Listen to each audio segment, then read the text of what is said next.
Bonjour et bienvenue sur ma toute nouvelle page. Ella, ça me fait extrêmement plaisir de t'y retrouver aujourd'hui et de partager cet instant avec toi. Alors je me présente, je m'appelle Laetitia, je suis une Française expatriée au Canada, plus précisément à Montréal. Ça fait 5 ans maintenant que je vis ici dans le pays du froid. Alors, qu'est-ce que le 9 mars 2021 a de spécial?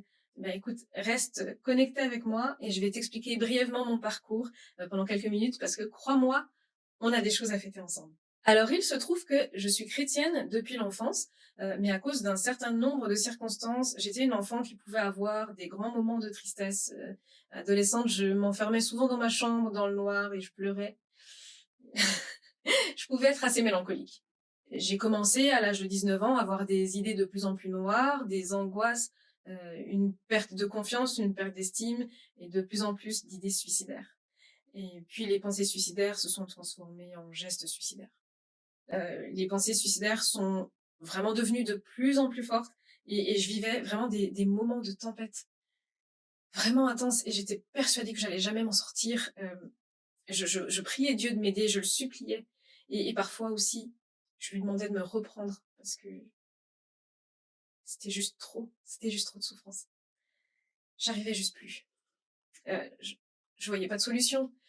J'allais de souffrance en souffrance, j'allais de déception en déception dans tous les domaines de ma vie. Et j'avais pas le sentiment d'exister, j'avais pas le sentiment, et je pense que c'était le plus gros problème, j'avais pas le sentiment d'être aimée pour qui j'étais. Et j'avais pas le sentiment d'avoir de l'importance, d'avoir le droit de vivre, d'avoir le droit d'exister. Mais un jour que j'étais à l'église, j'ai reçu une parole. Et à ce moment-là, j'ai compris, j'ai compris et j'ai senti en fait l'amour de Dieu pour moi. J'ai compris qu'il m'avait pas ignorée pendant toutes ces années. J'ai compris que il m'avait pas délaissée, que, que que toutes les prières que j'avais pu formuler, que toutes les supplications que je lui avais adressées, tous les cris de douleur que je lui avais adressés, il les avait entendus et que chacune de mes larmes était comptée. Alors j'ai eu des hauts et des bas encore pendant plusieurs années, euh, mais vraiment ce moment était déterminant dans ma vie spirituelle et j'ai commencé à faire de la relation d'aide. Et ça m'a énormément aidée. J'ai compris qui était Dieu.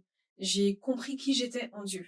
Ça a vraiment restauré en fait mon identité et ça m'a vraiment permis de comprendre qui était Dieu, que c'était pas un Dieu qui aime nous voir souffrir, que c'était pas un Dieu injuste.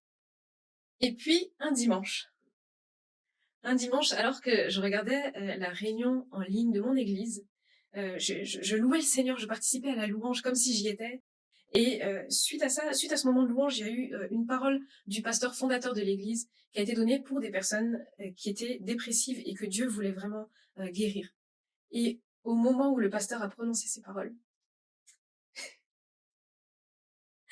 à ce moment-là, j'ai été guérie. À ce moment-là, j'ai été guérie et c'était comme une explosion que j'aurais vraiment du mal à vous expliquer. Mais ça a tellement tout changé. Ça a tellement tout changé. Et ce jour-là, euh, c'était le 9 mars 2014. Ça fait aujourd'hui 7 ans. Ça fait aujourd'hui 7 ans que je suis guérie, que je n'ai plus aucune envie suicidaire. J'en avais tout le temps. J'en avais tout le temps. J'ai, j'ai plus aucune envie suicidaire. J'aime ma vie, j'aime le fait d'être en vie et ça c'est une révolution. Et je suis totalement guérie de la dépression. Et ça, il y avait que Dieu pour faire ça. Il y avait que Dieu pour faire ça. Et je suis tellement reconnaissante. Alors voilà, j'avais vraiment à cœur de partager ce témoignage avec toi. Pourquoi non seulement parce que ça fait aujourd'hui 7 ans et je trouve ça incroyable, mais aussi parce que je me dis que peut-être toi, tu traverses des défis. Cette situation mondiale, elle t'a peut-être placé dans un sentiment de perte de contrôle qui génère une peur, une angoisse en toi. Et peut-être que de la même manière que moi, malgré le fait que je connaissais le Seigneur, peut-être que tu as commencé à avoir un sentiment de désespoir qui est venu s'ancrer assez profondément, qui dure depuis un moment maintenant, et peut-être que tu as eu des pensées suicidaires. Peut-être que en ce moment même, tu traverses une dépression. Alors si tu es dans une de ces situations, je veux vraiment t'encourager à tenir bon, à tenir ferme et à t'accrocher. Je sais à quel point c'est extrêmement difficile.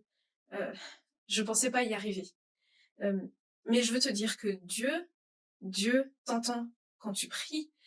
Son oreille n'est pas trop sourde pour t'entendre, son oreille n'est pas sourde, elle n'est pas sourde à tes cris, son bras n'est pas trop court et il te garde vraiment dans ses mains. Je veux te dire, je te le dis avec l'expérience, je veux te dire que son regard est constamment posé sur toi, à chaque instant. Toute son attention est sur toi. Il t'a pas abandonné, il t'a pas laissé tomber, il est en train d'agir même si tu le vois pas. Alors pourquoi est-ce que depuis des jours et des jours, je te dis qu'on a quelque chose à fêter ensemble? Ben en fait, je veux que tu te réjouisses avec moi pour la guérison que Dieu m'a accordée, mais moi aussi, je veux me réjouir avec toi parce que si tu sors d'une épreuve, ça veut dire que Dieu est intervenu. Alors je me réjouis avec toi que Dieu est intervenu dans ta vie et il faut absolument célébrer ça. Et si tu es au sein de l'épreuve, alors ça veut dire que Dieu est en train d'agir et que dans quelques temps, on va pouvoir voir l'accomplissement de ce que Dieu a préparé dans le secret pour toi. Je veux me réjouir d'avance. On a des choses à célébrer d'avance parce que Dieu va faire. Il accomplit toujours ses promesses. Il n'est pas un homme pour mentir. Il accomplit toujours ses promesses et il est avec toi. La Bible dit mon âme bénit l'Éternel et n'oublie aucun de ses bienfaits. Et peut-être que tu connais aussi ce cantique qui dit compte les bienfaits de Dieu, mets-les tous devant tes yeux. Mais je veux t'inviter en fait aujourd'hui, là où tu es, à prendre peut-être un carnet, une feuille, peu importe la manière, mais je veux t'inviter en fait à repasser en revue toutes les fois où Dieu est intervenu dans ta vie, où Dieu a accompli des choses, où il a répondu à des prières, où il a fait des miracles. Et peut-être tu peux commencer par en noter 5. Mais en notant ces cinq moments où Dieu est intervenu, je suis persuadée que tu vas découvrir qu'en fait, il y a énormément de moments où Dieu a fait des choses dans ta vie et peut-être tu t'en étais pas rendu compte. Peut-être que tu peux prendre un moment pour prier et demander au Seigneur de te révéler peut-être les choses qu'il a faites pour toi et que tu n'avais même pas remarqué. Alors, compte les bienfaits de Dieu, mets-les tous devant tes yeux et tu verras en l'adorant, en le louant, combien le nombre de ses bienfaits est grand. Si tu le souhaites, tu peux même me partager ce témoignage de waouh, toutes les fois où il est intervenu dans ma vie et où je l'avais pas vu. Et ça me fera tellement plaisir de me réjouir avec toi. De la même manière que moi, je te témoigne ce qu'il a fait, toi, tu peux venir témoigner, tu peux venir me témoigner et témoigner autour de toi de ce que Dieu a fait pour toi. Et pour finir, j'ai une surprise pour toi. Le 23 mars, donc dans 2 semaines, on va se rencontrer à nouveau. On va se reconnecter ensemble et on va pouvoir visionner le clip de la chanson que j'ai composée pour honorer Dieu de ce miracle qu'il a fait dans ma vie. Cette chanson est vraiment un autel que je bâtis, que j'érige dans le désert, comme un symbole de ma reconnaissance, comme le souvenir éternel, le souvenir de ce miracle que Dieu a fait dans ma vie. Et je veux vraiment c'est vraiment mon souhait, mon désir, que ce soit un témoin pour toi du fait que Dieu tient toujours ses promesses. Il n'est pas un homme pour mentir. Dieu n'est pas un homme pour mentir.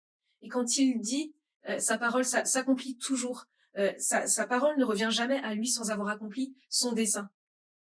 Alors, je veux vraiment que tu sois encouragé dans la situation que tu traverses en ce moment. Vraiment, sois encouragé. C'est vraiment quelque chose que j'ai à cœur de t'offrir, que tu puisses écouter cette chanson et te remémorer à quel point Dieu est bon et à quel point il tient ses promesses, à quel point il va faire, à quel point il te laisse pas tomber, à quel point il te voit et à quel point il a son attention sur toi. Alors, on se donne rendez-vous dans 2 semaines, le 23 mars, à midi, heure du Québec, à 18h, heure de France. Et voilà, je suis incroyablement ravie, j'ai tellement hâte qu'on se retrouve dans 2 semaines. Alors, je te dis juste à bientôt.